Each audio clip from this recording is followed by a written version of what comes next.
Hello, today I'm here with my navigator Lindo. Hello, Lindo. Hi everyone, I'll be the navigator of today's session. Alright, cool. So today we're gonna cover chapter 6, joining tables in a relational database, and we're also gonna cover chapter 7, table design that works for you. So yeah, let's start with chapter 6.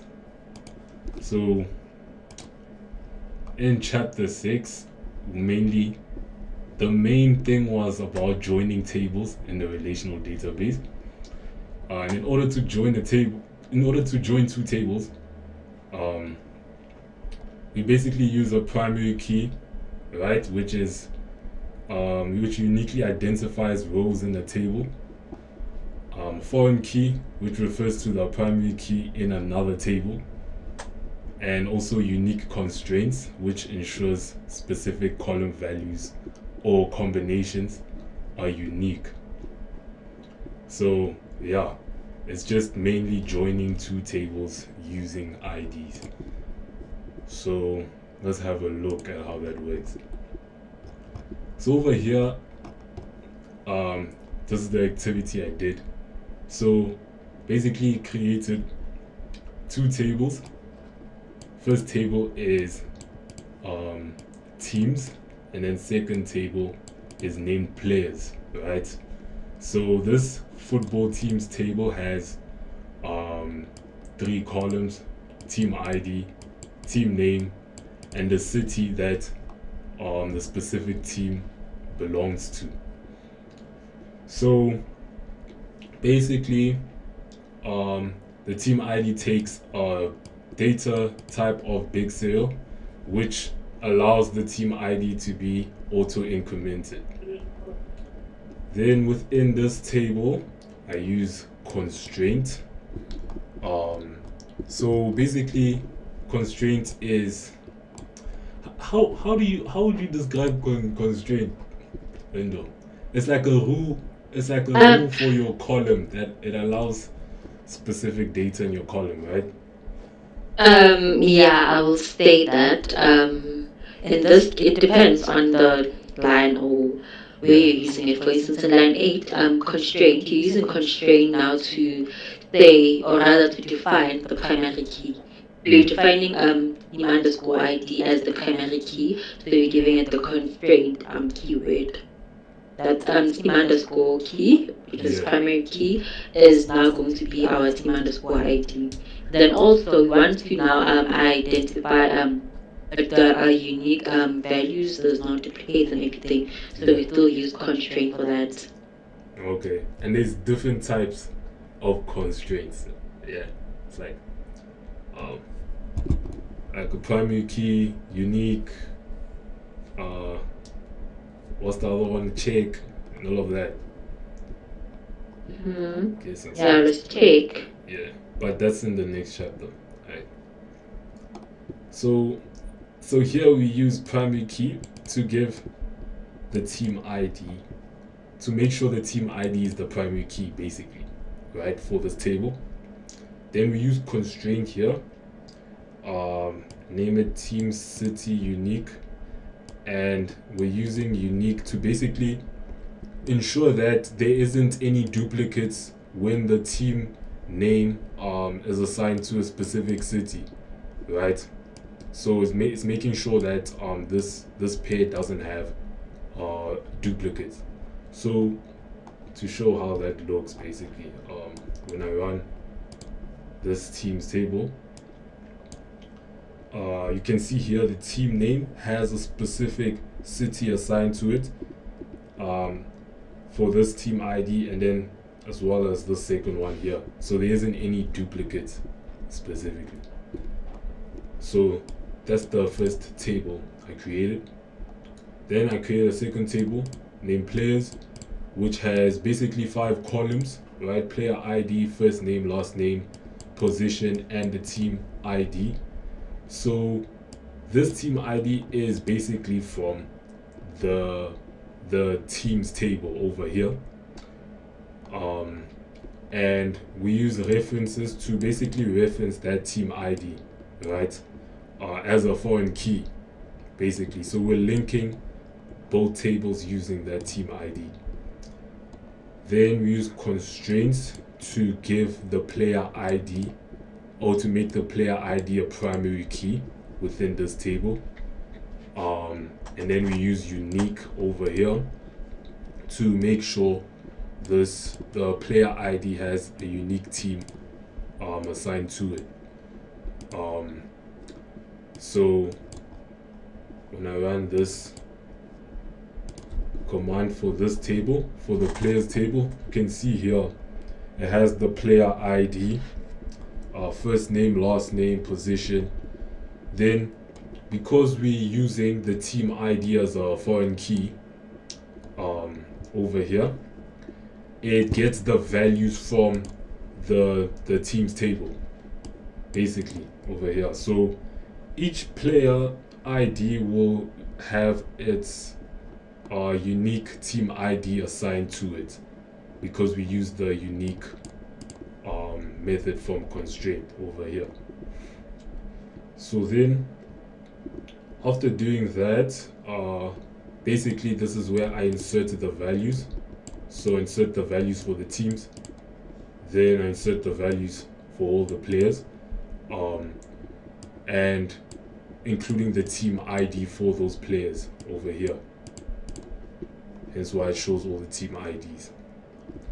Then went ahead to use the join statement in order to join both tables together. So when I join the tables, first use the select statement from players, and basically I'm going to join the players table to the teams table using join, and then I say on players team ID equals teams team ID. So I'm using the team ID from the players table as well as the team ID from the teams table in order to join the table, the two tables. So when I run this, you'll basically see the both tables combined. So now they joined. You can see the player ID over here, right? And you can see the team ID, so basically the team that the specific player is assigned to, because of the team IDs over here. And yeah, I think that covers chapter 6. Is there anything else to add, Linda? Okay. No, I don't think there's anything I'd like to add. You pretty much covered everything. Alright, cool. Then moving on to chapter 7. Chapter 7. Let's see. So basically, chapter 7, table design that works. So let's see. So okay, in this chapter we just covered basically primary keys, foreign keys, right? Composite key, which is a composite key is a primary key made up of 2 or more columns. I wonder if I did that in my code, we'll see. So it uniquely identifies a record only when the combined values are considered. Then there's a natural key, right? A natural key is like specifically like rows that you can feed values to. So it's opposite to a surrogate key, which basically is like auto incremented. So we'll see how that works. So basically, so in chapter 7, this activity created 2 tables again. So here I have this first table named tribes. There's 2 columns, the tribe ID and the tribe name, right?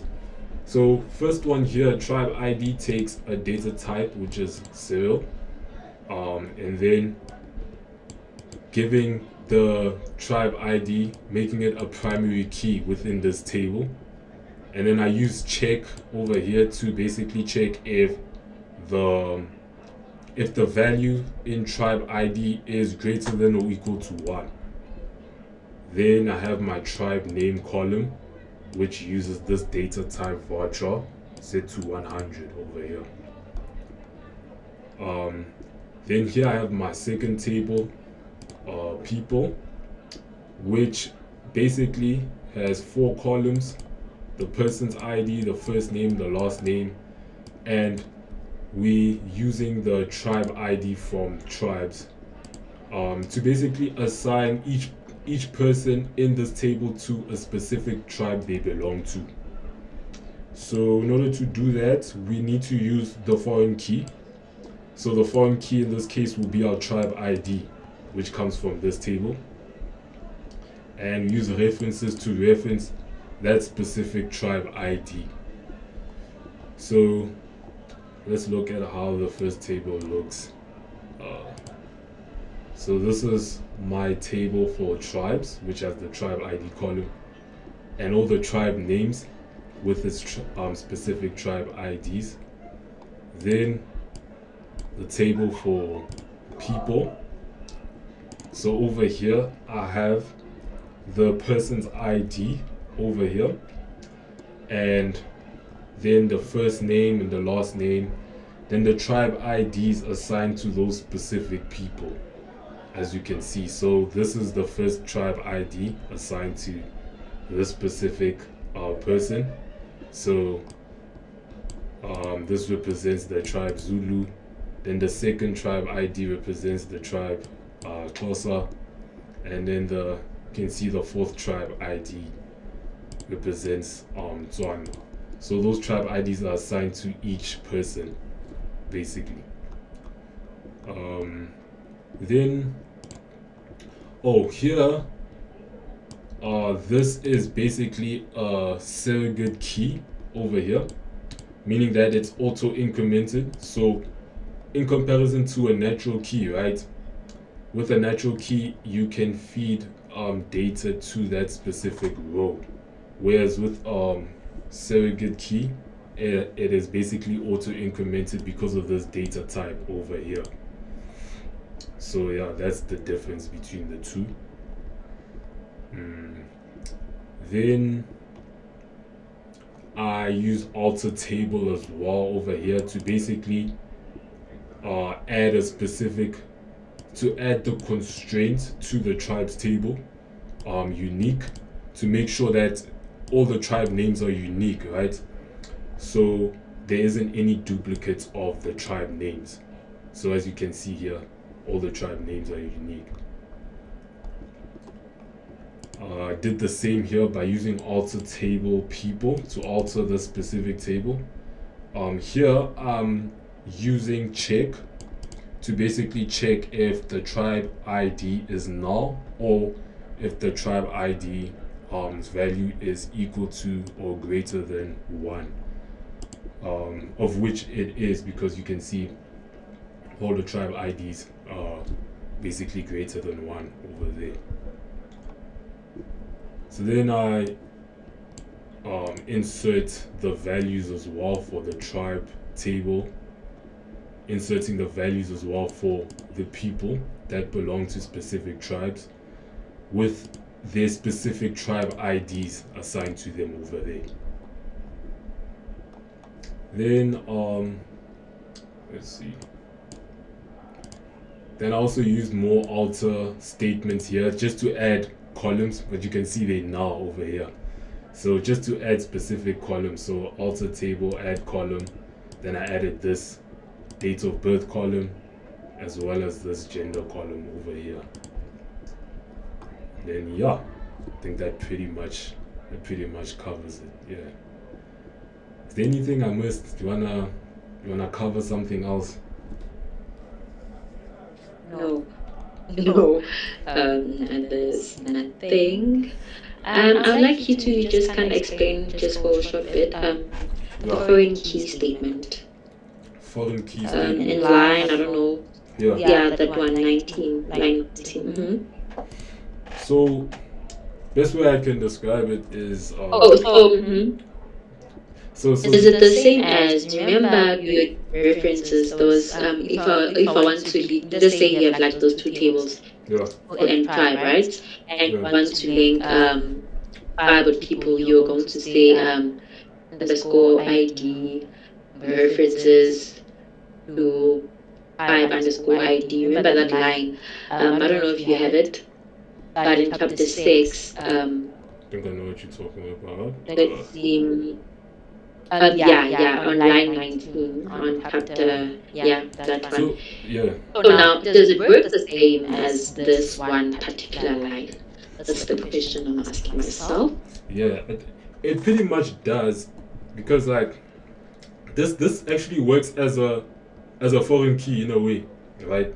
Because Yeah. foreign keys are basically referencing like the primary key from another table. So dead ID is the primary key in this table, right? So if we're Yeah. using that dead ID in this table, that means it's a foreign key. Sorry, that means it's a foreign key over here. Um, it's just like, from my understanding, different syntax, because over here I didn't necessarily use the constraint. Basically, I just added the constraint over here. So Okay. I think it pretty much works the same. It's the best way I can describe it. All right. Thank you. Yeah. So the tribe ID is the primary key here in this tribe table. In order to use it here, because here's the tribe ID column placed over here, but I can't use it unless it's a foreign key. So then I use this foreign key here, and then I link the tribe ID. Yeah. Okay, thank you, Tom. Alright, cool.